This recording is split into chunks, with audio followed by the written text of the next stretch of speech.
오늘 말씀 17절입니다. 에베소에 사는 유대인과 헬라인들이 다 이 일을 알고 두려워하며 주 예수의 이름을 높이고,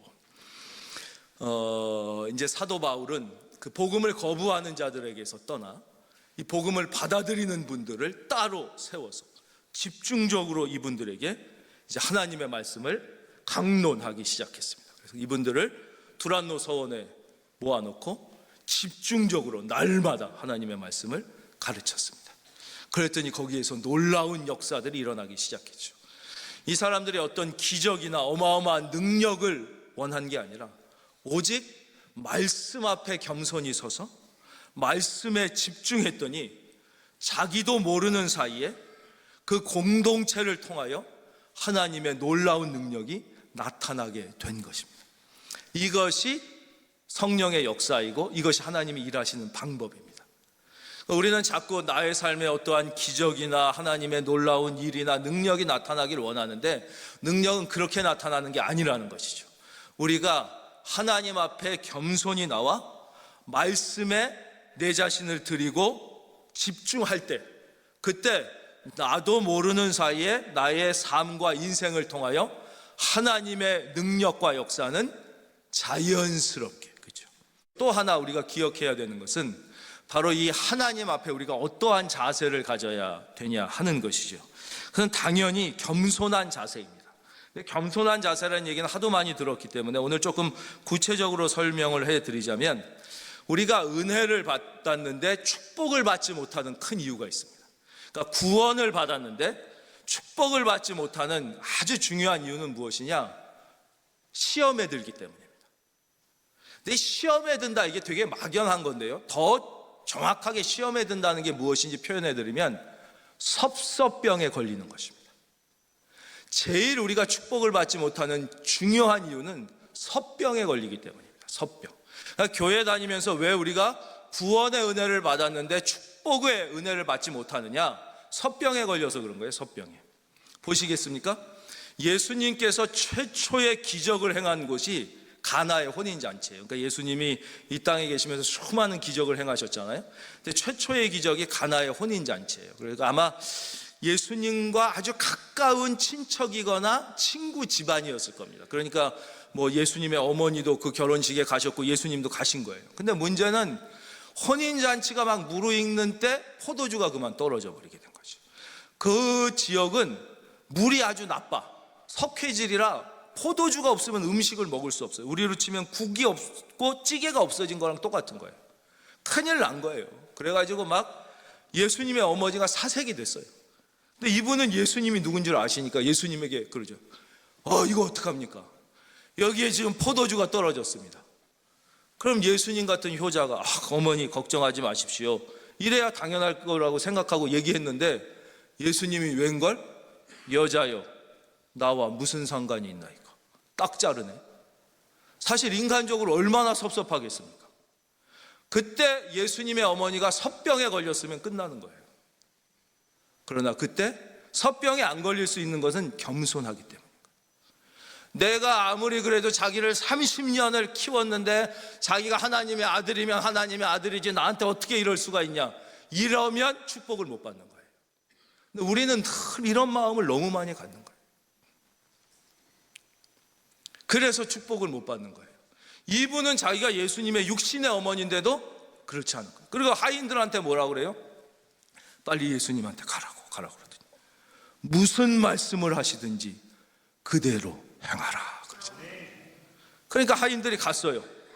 그랬더니 예수님이 뭐라고 그래요?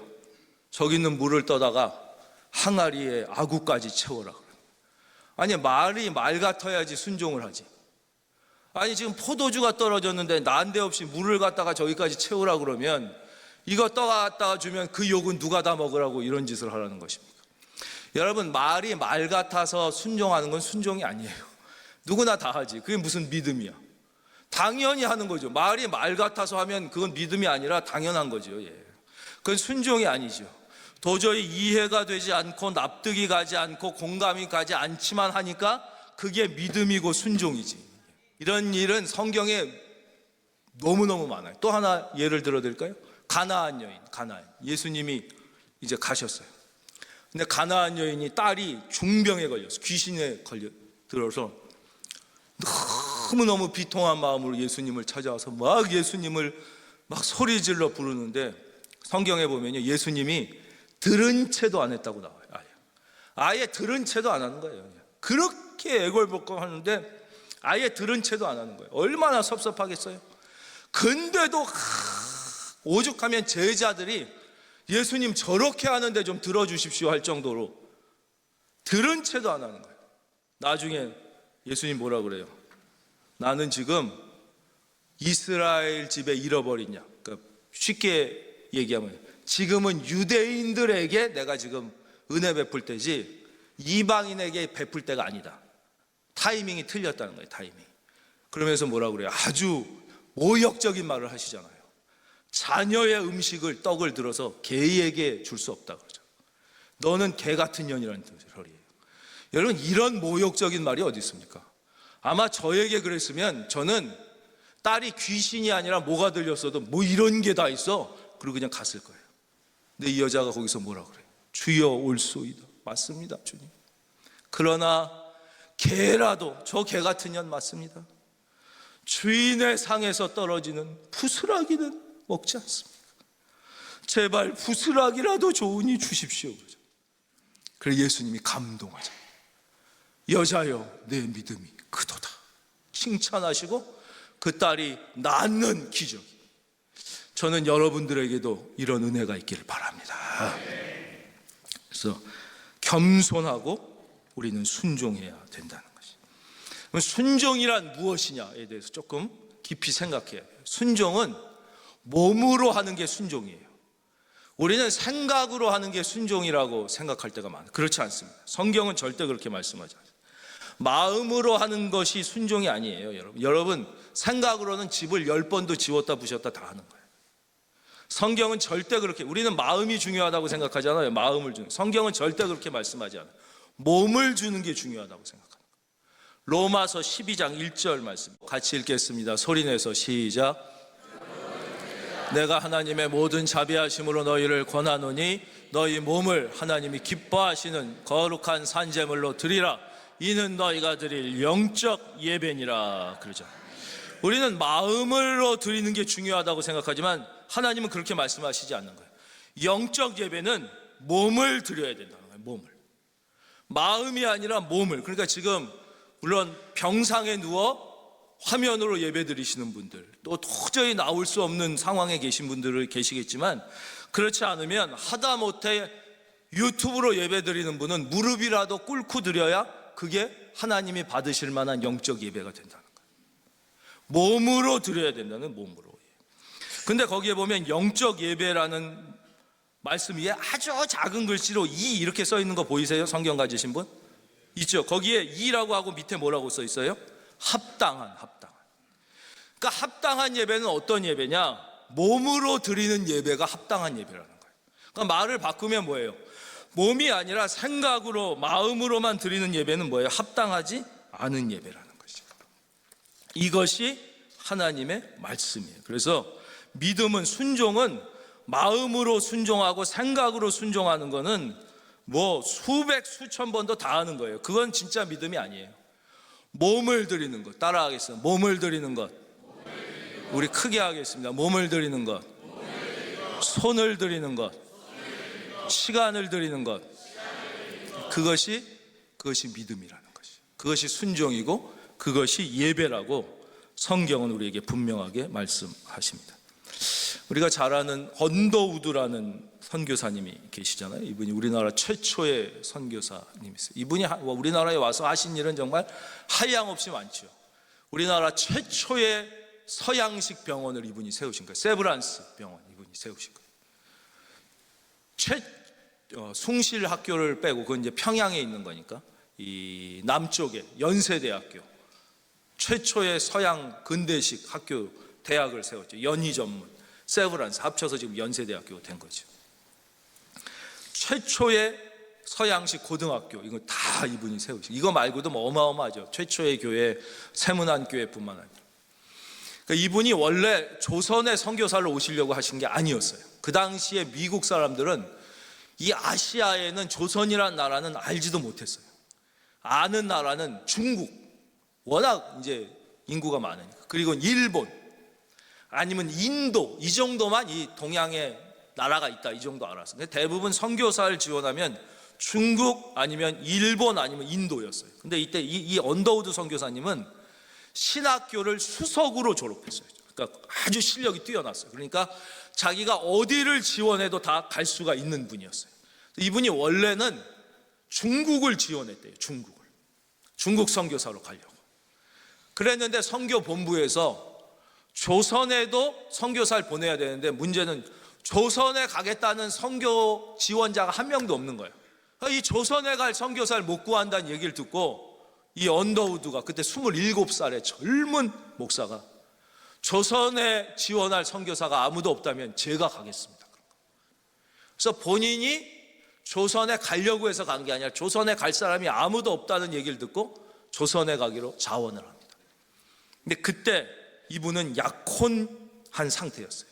약혼녀가, 자기 약혼한 남자가 조선의 선교사로 가게 됐다는 얘기를 듣자 이제 너무 깜짝 놀란 거예요. 이제 언더우드가 찾아와서 이제 나와 같이 조선에 가서 주님의 복음을 전합시다 그랬더니 여자가 너무 조선이라는 나라를 들어보지도 못했으니까, 아니 그 미개한 나라에 내가 어떻게 갑니까? 그러면서 처음 물어본 게 이거래요. 얼마 전에 우리나라 아주 유명한 신문에 났어요. 그게. 도대체 조선 사람들은 뭘 먹고 사나요? 이렇게 물어봤대요. 그러니까 언더우드가 모르겠어 이렇게 대답했어요.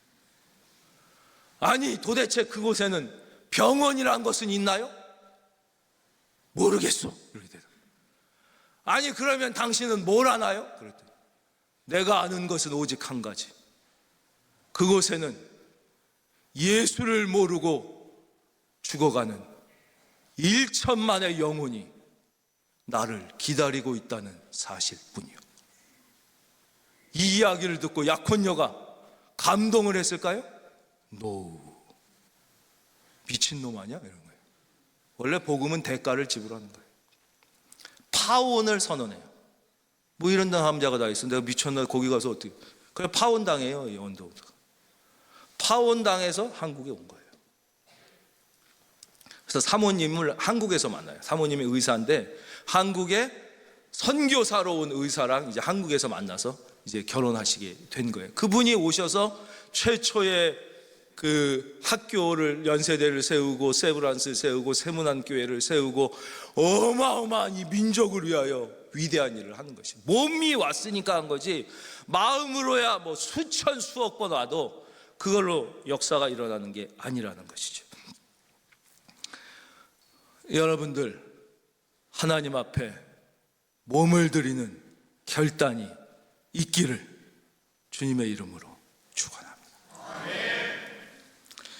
그랬더니 어떤 일이 일어나요? 많은 사람들이 회개하는 역사가 이제 일어나게 된 거예요. 주 예수의 이름을 높였지요.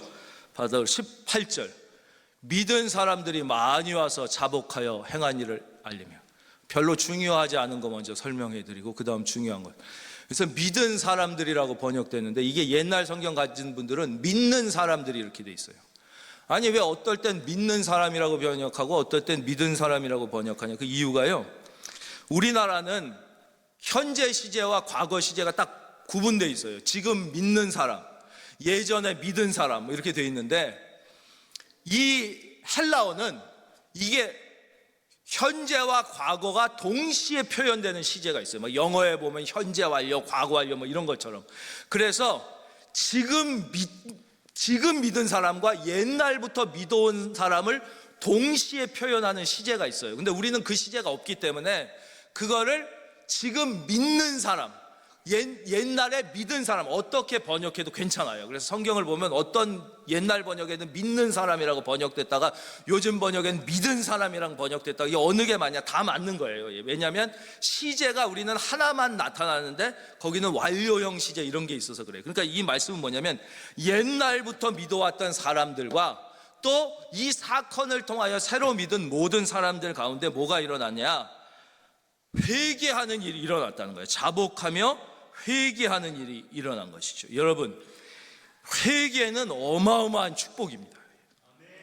진정한 부흥에는 반드시 회개가 있고, 회개가 있으면 어마어마한 축복이 임하게 되는 거예요. 그러니까 이 평양 대부흥 운동도 언제 어디서부터 시작된 거예요, 그렇죠? 회개 운동에서부터 시작된 거잖아요. 엄청난 회개에서부터. 왜냐하면 이 회개를 할 때 우리는 비로소 하나님 앞에 진정한 자기의 모습을 발견하게 되기 때문에 내가 누구인지를 정확하게 그때서야 보게 되는 거예요. 어떤 한 사람이 있어요. 이 사람은 자기가 자기 스스로를 그래도 꽤 괜찮은 사람이라고 생각하며 살아갔어요. 내가 이 정도면 괜찮다. 이 정도면 그래도 예수도 이 정도면 그냥 믿고, 그렇게 못 믿는 거 아니고 잘 믿는 편이고, 내가 가정도 이 정도면 내가 그렇게 도덕적으로도 이 정도면 그렇게 못 사는 게 아니고, 세상적으로도 이 정도면 내가 그렇게 나 정도면 괜찮다, 이 정도. 그러다가 어느 날 하나님의 은혜가 임한 거예요. 이걸 이제 다른 말로 하면 어떻게 해요? 성령의 빛이 비추는 거예요. 이걸 또 다른 말로 하면 이렇게 표현하죠. 말씀의 빛이 비추었다, 이렇게 얘기해요. 이거를 설명해 드리면 이거예요. 방이 있어요. 깜깜한 방에 내가 누워 있어. 그런데 저 창문으로 한 줄기 빛이 쫙 들어올 때, 그 깨끗한 줄 알았던 방 안에 그 빛이 들어온 그곳이 어때요? 먼지가 호로호로 하는 게 보이잖아요. 그때 그 빛이 자기의 영혼을 볼 때 내 속에 죄밖에 없는 걸 보게 되는 거예요. 내 속에 그거 외에는 텅 비어 있는 걸 보게 돼요. 마치 부도가 난 회사죠. 시험 문제지를 받았는데 한 문제도 답을 쓸 수 없는 수험생처럼 부도가 난 자기 인생을 발견하게 됩니다. 이것을 성경은 심령이 가난한 자라고 합니다. 그게 회개예요. 그때 눈물이 쏟아지는 거예요. 그래서 은혜 받으면 처음에 무조건 통곡하기 시작하는 거예요. 그러면 이제 심령이 가난한 자. 그래서 성경이 뭐라고 그래요? 심령이 가난한 자는 복이 있나니 천국이 저희의 것이며. 그때 구원이 시작되는 거예요. 그때 구원이 시작하고, 그래서 이제 바로 이 회개의 역사가 일어나게 되는 것이죠. 그러면서 이 회개, 진정한 회개는 이 눈물만 흘리고 끝나는 게 아니라 삶으로 이어져야 되는 거예요. 삶으로. 19절입니다. 19절은 우리가 한번 소리내서 같이 읽어보려고 하는데요. 19절 소리내서 함께 읽겠습니다. 시작. 모든 사람 앞에서 불사르니 그 책값을 계산한 즉 은 5만이나 되더라.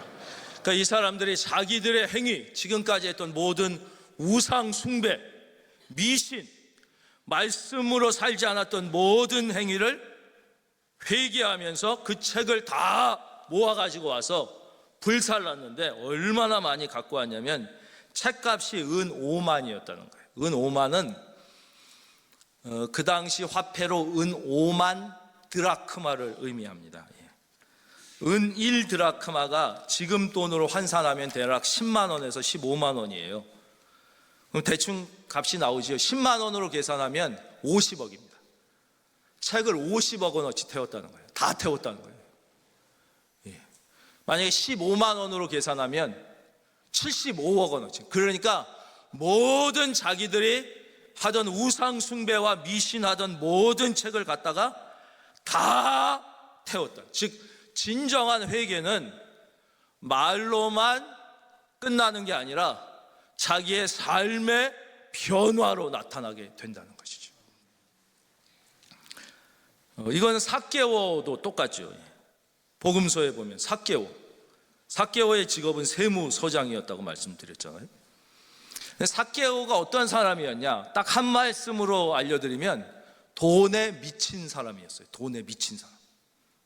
삭개오의 직업이 세무서장이었는데 그때 이스라엘 백성을 짓밟던 나라는 로마예요. 로마. 근데 그 당시 세무서장은 지금 세무서장이랑 다릅니다. 어떻게 되어 있냐면 로마에서는 이 세무서장에게 걷어야 될 세금을 할당해요.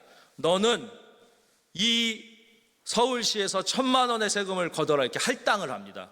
그럼 세무서장은 자기의 능력껏 피를 뽑는 거예요. 그래서 2,000만 원을 걷으면 1,000만 원을 내고 1,000만 원은 자기가 갖는 거예요. 5,000만 원을 걷으면 1,000만 원을 내고 4,000만 원을 자기가 갖는 거예요. 그러니까 악랄하게 많이 거둘수록, 그러니까 자기의 동족에게서 얼마나 더 악랄하게 걷는 사람이 그 세무서장, 그게 세리예요. 그러니까 가장 악랄한, 그러니까 돈에 미친 거예요. 뭐 민족도 없고 동족도 없고 체면도 없고, 그게 바로 삭개오였다는 거예요. 근데 이 삭개오가 어느 날 예수님을 만나게 되는 것이죠. 뽕나무 위에 올라갔다가 예수님과 눈과 눈이 딱 마주치게 된 것이죠. 그러니까 예수님이 그러지요. 내가 오늘 너희 집에 유하겠다. 주님이 우리에게 하시는 말씀과 똑같잖아요. 그렇죠? 주님이 뭐라고 그래요? 내가 너의 삶 가운데 들어가도 되겠니? 이렇게 물어보시는 거잖아요. 우리가 예스 하면 주님이 들어오신다고 말씀했잖아요. 내가 문 밖에 서서 두드리노니.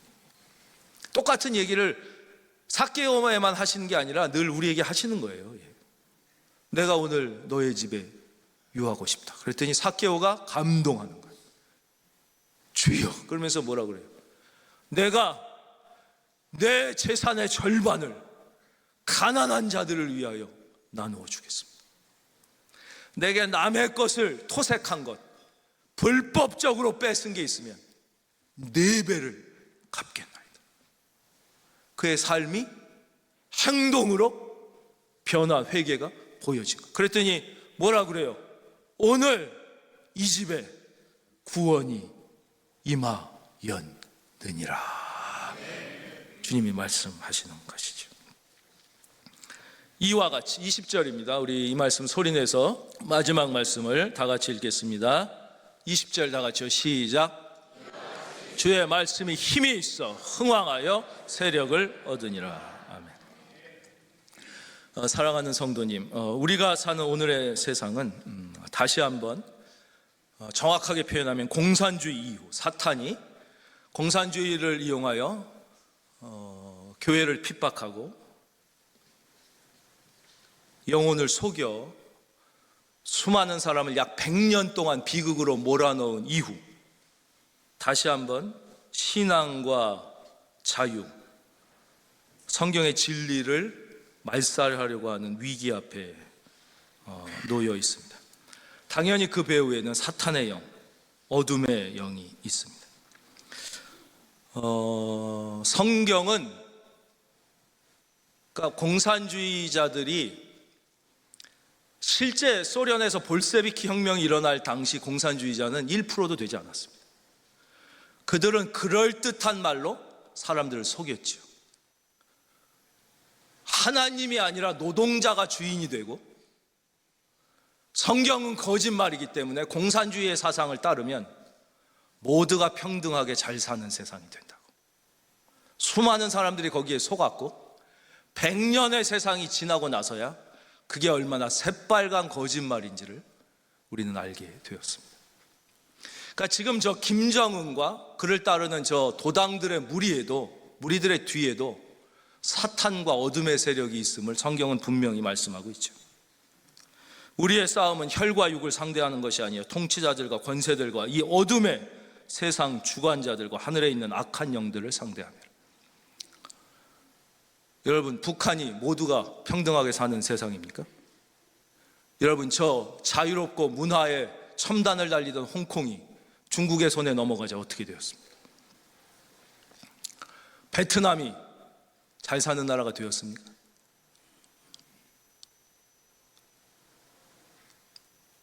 그러나 그들은 그렇게 속였습니다. 새빨간 거짓말에 순진한 많은 사람들이 속아 넘어갔습니다.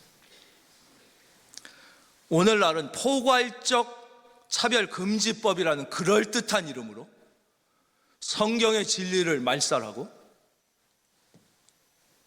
교회를 억압하고 있습니다. 그것은 절대로 차별을 금지하는 법이 아닙니다. 실제로 동성연애를 하는 사람은 그렇게 많지 않습니다. 그러나 이들은 교묘한 말로 사람을 속입니다. 마치 동성연애를 지지하지 않는 사람은 사랑이 없는 사람이며 동성연애를 지지하는 사람이 깨인 사람이고 마음이 열린 사람이라고 우리를 속입니다. 성경의 말씀이 아니라 동성연애를 찬성하는 사람의 말을 따르는 것이 옳은 사람이라고 옛날 공산주의자들이 썼던 방법과 똑같습니다. 왜냐? 사탄의 방법은 늘 거짓말이기 때문입니다.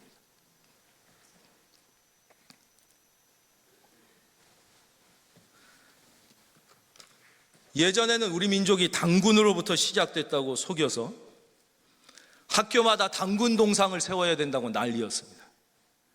그러나 단군교 교주였던 김혜경이라는 사람이 주여 사탄의 왕관을 벗었나이다라는 책에서 자신의 죄를 회개하면서 그 실체가 드러났습니다. 그 배후에는 사탄이 있었고, 여러분, 우리 민족은 단군이 아니라 하나님으로부터 시작된 민족임을 믿으시기를 바랍니다. 모든 인간은 하나님이 창조하셨습니다. 단군은 무당입니다. 모든 방송과 학교와 언론은 기독교와 성경과 하나님과 예수에 대하여 얘기하면 종교적이고 종교 편향적이라고 못하게 하면서 불교나 무당이나 굿에 대해서 얘기하면 이것은 민족적이고 전통적이어서 방송이나 학교에서도 해도 된다고 우리를 속이고 있습니다. 말도 안 되는 짓입니다. 그리고 무당이나 굿하는 사람들이 하는 이야기를 마치 무슨 신령한 이야기나 되는 듯이 영화로 만들고 방송에 내보내고 그들의 말을 따르게 하고 있습니다. 대단히 죄송하지만 예전에 제가 학생일 때 운동권 문화에 대해서도 매우 가슴 아팠던 것은 출정식을 할 때마다 고사를 지내거나 살풀이를 하지 않고는 데모 출정식을 하지 않은 적이 없었다는 것입니다. 지금도 그분들에게 대단히 미안하지만 사실입니다. 노동조합에서 투쟁을 할 때마다 반드시 그 앞에는 돼지머리가 있거나 고사를 하거나 굿을 하거나 살풀이를 하고 투쟁 첫날을 시작하는 것을 우리는 현장에서 분명히 목도하게 됩니다. 솔제니친이라는 소련 출신의 사상가는 이렇게 얘기했습니다. 하버드 졸업식 연설과 노벨 수상 강연에서 신앙과 종교의 자유를 억압할 때 사회는 도덕적, 윤리적 타락을 겪게 되며 인간성은 말살된다고 이야기했습니다. 그는 성경의 진리에 도전하는 모든 사회는 필연적으로 거짓과 폭력으로 치닫게 되고 그 증거가 소련이며 신앙을 억압하는 것은 단순히 교회의 문을 닫는 것이 아니라 하늘의 문을 닫아 국가 전체를 어둠으로 몰아가는 것과 같다고 하버드 졸업식 연설에서 이야기했습니다. 과거의 사탄은 공산주의라는 이름을 통하여 성경은 틀렸다, 교회는 썩었다, 하나님이 아니라 노동자가 세상의 주인이 되고 성경이 아니라 공산주의 사상이 세상의 원칙이 되면 세상은 모두 평등하게 잘 살 것이라고 순진한 사람들을 속였습니다. 오늘날 포괄적 차별금지법이라는 교묘한 이름을 가지고 다시 이 일들이 진행되고 있습니다. 레위기 18장 22절, 너는 여자와 동침함 같이 남자와 동침하지 말라. 이는 가증한 일이니라. 레위기 20장 13절. 누구든지 여인과 동침함 같이 남자와 동침하면 그들은 가증한 일을 행함인즉 반드시 죽일지니 그 피가 자기에게로 돌아가리라. 로마서 1장 26절. 이 때문에 하나님께서 그들을 부끄러운 욕정에 내버려 두셨으니 곧 그들이 여자들도 본래의 용도를 받고 본성에 거스르는 용도로 쓰며 그와 같이 남자들도 본래의 여자와 더불어 쓸 용도를 버리고 서로 욕정이 불타올라 남자가 남자와 더불어 부끄러운 일을 행하여 그들의 그릇된 행위에 합당한 대가를 그들 자신에게 받았느니라. 불의한 자가 하나님의 나라를 유업으로 받지 못할 줄을 너희가 알지 못하느냐. 속지 말라. 탐색하는 자나 남색하는 자나 모욕하는 자나 약탈하는 자들은 하나님의 나라를 유업으로 받지 못하리라. 결혼이란 무엇인가? 성경은 분명하게 말씀하십니다. 창세기 1장 27절. 하나님이 자기 형상 곧 하나님의 형상대로 사람을 창조하시되 남자와 여자를 창조하시고 하나님은 제3의 성을 창조하지 않으셨습니다. 우리는 얼마 전 파리올림픽에서 남자인 한 청년이 스스로 여자라고 주장하고 권투 선수 경기에 나가서 금메달을 따는 모습을 보았습니다. 있을 수 없는 일. 미국의 한 걸스카우트 캠프에서 27살 먹은 남자가 13살 먹은 소녀들과 무려 일주일간 동침하는 일이 벌어졌습니다. 왜냐하면 그가 스스로를 여성이라고 생각하기 때문에 그걸 막을 길이 없었다고 합니다. 미국의 한 목욕탕에서는 스스로를 여자라고 주장하는 남자가 여탕에 들어가려는 것을 막았다는 이유로 목욕탕 주인이 감옥에 들어가게 되었습니다. 이 모든 것을 포함하는 법을 포괄적 차별금지법이라고 합니다. 그들은 성경이 진리가 아니라 동성애 지지자의 주장이 진리라고 이야기합니다. 과연 그럴까요? 트랜스젠더는 어떻습니까? 물론 그분의 아픔들이 있을 것입니다. 그러나 성경은 분명히 신명기 22장 5절 여자는 남자의 의복을 입지 말 것이요 남자는 여자의 의복을 입지 말지니 이는 이같이 하는 자를 여호와 내 하나님이 가증히 여기심이니라고 말씀하십니다. 결혼이란 무엇입니까? 포괄적 차별금지법이 통과되면 이제는 아빠와 엄마라는 말을 쓸 수 없습니다. 부모 1, 부모 2라고 표현해야 합니다. 여러분 정말 그렇습니까? 예수께서 대답하시되 사람을 지으신 이가 본래 그들을 남자와 여자로 만드시고 말씀하시기를 그러므로 사람이 그 부모를 아버지와 어머니가 가져냅니다. 아내에게 합하여 그 둘이 한 몸이 될지니라. 이것이 결혼입니다. 여러분, 우리의 자녀들이 죽느냐 사느냐 하는 문제가 여기에 달려 있습니다. 이제는 우리가 이 복음의 거룩한 방파제가 되어 다시 한번 이 세계를 하나님의 말씀으로 할렐루야. 소련에 의하여 전 유럽이 공산화될 때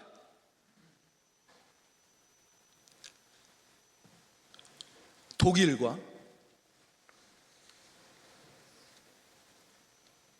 영국의 교회들이 끝까지 기도하여 마지노선을 지켰기에 공산주의가 그 선을 넘어가지 못했습니다. 만약에 우리나라까지 넘어가면 이젠 끝입니다. 다시 우리나라가 말씀으로 돌아가서 이제는 우리에게 복음을 전해준 미국과 유럽을 다시 말씀으로, 다시 복음으로, 저는 이것이 이 땅에 우리에게 맡겨주신 하나님의 마지막 소명이라고 믿습니다.